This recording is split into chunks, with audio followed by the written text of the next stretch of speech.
Varicose veins తో బాధపడుతున్నారా? మన ఏవిస్ హాస్పిటల్లో 4500 రూపాయల లేజర్ స్కానింగ్ ఉచితం. నమస్తే రమగారు. నమస్తే జయ. రమగారు, నాగుల చవితి శుభాకాంక్షలు. కార్తీకంలో వచ్చే చవితి చాలా ఇంపార్టెంట్గా చేసుకుంటాం మనం. చవితి నాడు నాగపూజ చేయటం మనకి పురాతనమైన విధానం. అసలు సర్పారాధనే భారతీయుల అత్యంత పురాతన విధానాల్లో ఒకటి. సర్పారాధన వీళ్ళు చేశారనేది మన కృతయుగపు నాటి కథల్లో కూడా కనపడుతుంది. ఈ సర్పారాధన ఎక్కడి నుంచి వచ్చి ఉండవచ్చు చూద్దాం. కృతయుగంలో ఈ ప్రపంచం అంతా నిర్మాణం అయ్యి సర్పాలు అంతా ఇప్పుడు మన ఏమన్నాలి ఆయన్ని కాశ్యపుడు ఆయనకి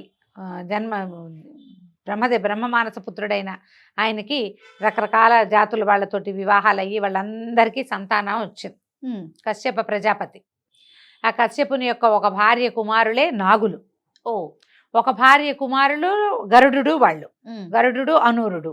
ఇంకొక భార్య కుమారులు దేవతలు, ఇంకో భార్య కుమారులు దానవులు. దానవులు, అసురులు, ఇలా వేరు వేరు వాళ్ళు ఉన్నారు కదా. అన్ని జాతుల వాళ్ళు, దైవజాతులు అన్నీ కూడా కశ్యప సంతానమే. పక్షులు కూడా కశ్యప సంతానం అనే చెప్పుకోవాలి, పాములు పక్షులు కూడా. అప్పుడు ఆ తర్వాత ఈ సంతానం ఏర్పడిన తర్వాత వీళ్ళలో ఈ సర్పజాతుల్లో ప్రధానమైన వాళ్ళలో ఆదిశేషుడు, వాసుకి. వీళ్ళిద్దరూ ఆదిశేషువేమో ఈ మన ప్రపంచ నిర్మాణ శక్తులైనటువంటి బ్రహ్మ విష్ణు మహేశ్వరులలో ఒకడు, జగన్నియామకుడైన శ్రీహరికి పానుపుగా మారాడు ఆదిశేషువు. మనం విష్ణుమూర్తి అనగానే మనకి ఏమిటో గుర్తొస్తుంది? పాలకడలి, దాని మీద చుట్టలుగా ఉన్నటువంటి శేషశయనం, దాని మీద ఈయన పడుకున్నాడు. శేషశయ్య అంటే సర్పం, అంతే. ఇంకొక సర్పమైనటువంటి వాసుకి పరమేశ్వరుడు ప్రపంచాన్ని రక్షించటం కోసం గరళాన్ని మింగితే ఆయన ఆ గరళాన్ని కిందకి పోనివ్వకుండా ఆయనకి హాయిని గొలపటానికి ఆయన మెడకు చుట్టుకొని ఉన్నాడు. ఆయనకి చల్లదనాన్ని కలిగించడానికి ఉండిపోయాడు. వీళ్ళిద్దరూ ఎప్పటికీ మనకి ఆరాధ్య దేవతలతో పాటుగా మనం పూజిస్తాం. అంటే అప్పటి నుంచి సర్పారాధన ఉన్నది. అయితే ఈ సర్పారాధనలో మెయిన్ అంతరార్థం ఏం చెప్తారంటే, సర్పారాధన చేస్తే రాహుగ్రహం శాంతిస్తుంది ఒకటి. రెండోది సంతానార్థులకి విశేషమైన ఇది లభిస్తుంది. సంతానం లేని వాళ్ళకి నాగపూజ చేస్తే, సర్పారాధన చేస్తే సంతానం లభిస్తుందని చెప్తారు. ఎప్పటి నుంచో ఉండుంటుంది. మనం ఏం చేస్తాం? సర్పారాధన అనగానే సులువుగా ఓ పాము పుట్టను చూసుకోవటం, పుట్టలో కాసిన పాలు, ఓ ఇంత చిమ్మిరి, కాస్త బియ్యపిండి, తర్వాత బియ్యపిండితో చేసిన చలిమిడి, అరటిపళ్ళు, కొంతమంది గుడ్లు కూడా వేస్తారు. సర్పానికి పాలు పోస్తాం. పాములు పాలు తాగవు అని చెప్తారు మన వాళ్ళు. మనకేదో ఉంది కదా ఒక సమితి, వాళ్ళు చెప్తారు పాములు పాలు తాగవు. ఇప్పుడు పాము పాలు తాగుతుందని పోయాం మనం పోసేది పాము పాలు తాగుతుందని కాదు. ఆ పాముని గౌరవించటం మన విధానం.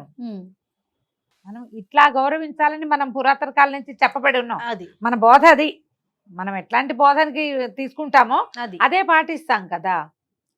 పాముకు పాలు పోసిన చందంగా అంటారు. మనకు ఉంది కదా ఒక సామెత, పాముకు పాలు పోసినట్టు పోస్తే పాము వచ్చేది మనం పాలు పోసినా పాము నుంచి వచ్చేది విషమే. అయినా కూడా అది మనకు అలవాటుగా వస్తుంది. కాబట్టి పురాతన విధానాన్ని అనుసరిస్తూ పాలంటే ఇంత చెంబెడు పట్టుకెళ్ళి పొయ్యరు. చిన్న గ్లాసు 1/2 లీటర్ ప్యాకెట్ పట్టుకెళ్ళి పోసేయకండి పుట్టల్లోనూ. ఆ పుట్ట పాడైపోయి పాపం నివాసం లేకుండా అయిపోతుంది, బురద అయిపోతుంది. అది ఎప్పటికీ ఆరదు. ఆ పాము చివరికి ఆ పుట్టను వదిలిపెట్టి వెళ్లాల్సిన పరిస్థితి వస్తుంది. గుడ్లు అవి పెడితే పాములు తినేయచ్చు, బహుశా మింగేస్తాయేమో. కానీ మనం పెట్టే చలిమిడి కానీ, చిమ్మిరి కానీ, పాలు కానీ పాము పుచ్చుకునేది ఉండకపోవచ్చు. మన భక్తి శ్రద్ధల్ని తెలియచేయటానికే అది ఉపయోగపడుతుంది. చీమలకు ఆహారంగా ఉంటాయి చలిమిడి, చిమ్మిరి. అవి పెట్టిన పుట్టల్లోనే పాములు ఉంటూ ఉంటాయి. జనరల్గా పాములు పుట్టలు తొలవ్వు, వల్మీకము చీమలు పెట్టినవి అని చెప్తారు. కోపులుగా మట్టి ఏర్పడితే వాటిలలో సర్పాలు ఉంటాయి. సర్పమే చేసుకుంటుందని పూర్వకాలపు గాథల్లో ఉండేవి, కానీ సైన్స్ ప్రకారం అయితే అది కనపడదు. ఏవి పెట్టినా మనం పుట్టల్లోనే పాలు పోస్తాం.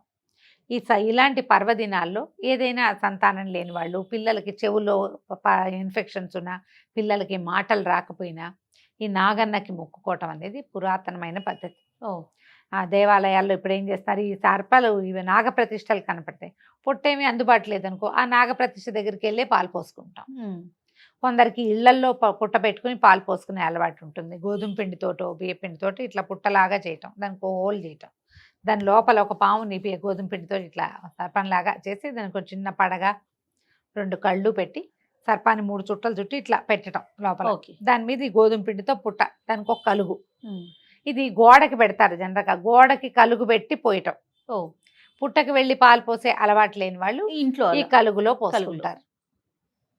లేదు అది కూడా మన దగ్గర సర్పారాధన ఇప్పుడు చిన్న పాము చుట్టలు దొరుకుతాయి, వెండివి. అవును, వెండిది రాగి ప్రతిమలు కూడా దొరుకుతాయి. ఏదైనా ఊరు వెళ్ళినప్పుడు తెచ్చుకున్నాం అనుకోండి, ఇది పర్వదినం కాబట్టి ఓ చిన్న పళ్ళెంలో పెట్టడం, శుభ్రంగా తోమేసి. ప్రతిమలు ఇంట్లో ఉంచుకోవచ్చా రమ్మగారు? సర్ప ప్రతిమ ఉంచుకుంటారు చెయ్య, అంత తప్పేం కాదు. ఓ. అంటే ఉంచకూడదు అన్నది వినలా మనం. ఉంచుకోవాలి అని ఎలా వినలేదో ఉంచడం పనికిరాదు అన్నది కూడా లేదు.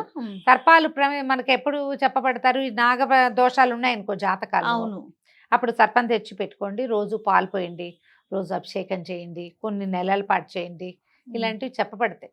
జాతకం ప్రకారం చెప్తారు. అదే చెప్తే అప్పుడు తెచ్చి పెట్టుకుంటారు కదా. ఆ సర్ప ప్రతిమని శుభ్రంగా తోమేసి చక్కగా బొట్టు పసుపు బొట్టు పెట్టి మనం ఉద్ధరణతోటి 3 ఉద్ధరణలైనా పాలు పోసి దండం పెట్టుకోండి. సర్పారాధనకి ప్రధానమైనది సుబ్రహ్మణ్య ఆరాధన చెప్తారు. సుబ్రహ్మణ్య ఆరాధన విధానం మనకి పుస్తకం దొరుకుతుంది. ఆరాధన సుబ్రహ్మణ్య అయినా వచ్చిరా నన్ను రక్షించు, నా పిల్లల్ని కాపాడు. పూర్వకాలం సర్పారాధన చేసేది ఎందుకు చేసేవాళ్ళు, ఈ పొలాల్లో పిల్లలు తిరుగుతూ ఉంటారు, ఏ పాములు కాటేయకూడదని చెప్పుకునేవాళ్ళు. ఎందుకంటే అవి మనతో పాటు పెరిగే జీవులు, ప్రకృతి పరిరక్షణలో భాగంగానే జరిగేది అది. అవును, పిల్లలు అటు ఇటు తిరుగుతారు, వాళ్ళని రక్షించి కాపాడు. సంతానం లేదు, మాకు సంతానాన్ని ఇవ్వు. దైవ సంతతే కదా సర్పాలంటే. మీరు ఎలా కావాలంటే అట్లా చేసుకోవచ్చు. పుట్టకు వెళ్ళి పాలు పోయగలిగితే పోయండి, ఇంట్లో కలుగు పెట్టి పోసుకుంటామంటే పాలు పోసుకోవచ్చు, నాగపడగ ఉండి మన దగ్గర పోసుకుంటామంటే ఓకే. లేదా దేవాలయాల్లో ఎక్కడైనా నాగప్రతిష్ఠ ఉంటే అక్కడికి వెళ్ళినా సరే మనం పాలు పోసుకోవచ్చు. పాలు పోయటం తర్వాత ఉదంకుడి నాగస్తోత్రం అని మహాభారతాంతర్గతంగా ఆది పర్వంలో ఉంది. మనం నిరుడో ముందరేడో చెప్పినట్టు గుర్తుంది. మన వాళ్ళు ఎలాగా వీడియోలు వేస్తారు, మీరే నెట్లో సెర్చ్ చేసుకుంటే ఉదంకుడి నాగస్తోత్రము. ఇది సంస్కృతంలో ఉంది, తెలుగులోనూ ఉంది. ఓ సంస్కృతంలో వ్యాసప్రోక్తం ఉంది, తెలుగులో నన్నయ్య గారు రాసిందని నా జ్ఞాపకం. నన్నయ్య గారనే అనుకుంటా. ఈ రెండింటిని ఏది కుదిరితే అది చదువుకోండి. దీంతో పాటుగా నవనాగ స్తోత్రం అని దొరుకుతుంది.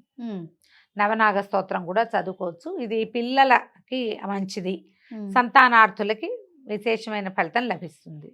అవకాశం ఉంటే చేసుకోవటము. ఏమిటి నివేదన ఏం చేస్తాం మనము, చిమ్మిరి, దాని ఏమంటారు నువ్వులు దంచి కొంచెం బెల్లం కూడా వేసి, ఇంకేం అందులో ఏలకాయలు జీడిపప్పులు కిస్మిస్లు ఏమీ అవసరం లేదు. వేస్తే కొంచెం ఎండు కొబ్బరి ముక్క వేయచ్చు, ఈ పండక్కి వేయకపోయినా పర్వాలేదు. చిమ్మిరి దంచి అది, తర్వాత ఏమో బియ్యపిండి బాగా మెత్తగా దంచి బెల్లం వేసి ఒక చుక్క నీరు చుక్క వేస్తే మనకి చలిమిడి తయారవుతుంది. ఈ చిమ్మిరి చలిమిడి ఇవి 2 నివేదన చేస్తాం. అరటిపళ్ళు పెట్టచ్చు. సాధారణంగా ఈ నాగుల చవితి నాడు దీపం పెట్టకూడదన్న నియమం కొంతమందికి ఉంటుంది. ఇళ్లలో దీపం పెట్టరు, పుట్ట దగ్గర దీపం పెట్టకూడదు అంటారు. పుట్ట దగ్గర టపాసులు కాల్చేవాళ్ళు కూడా కనపడతారు. నాగుల చవితికి దాచిపెట్టుకుంటారు. మీ ఇళ్లలో ఏ పద్ధతులు ఉంటే వాటిని పాటించండి. కత్తితో కోసినవి కూడా తినకూడదు, తరిగినవి తినకూడదు అంటారు. మా ఇంట్లో కూడా ఉంది, తరిగినవి తినకూడదు, తరగకూడదు అంటారు.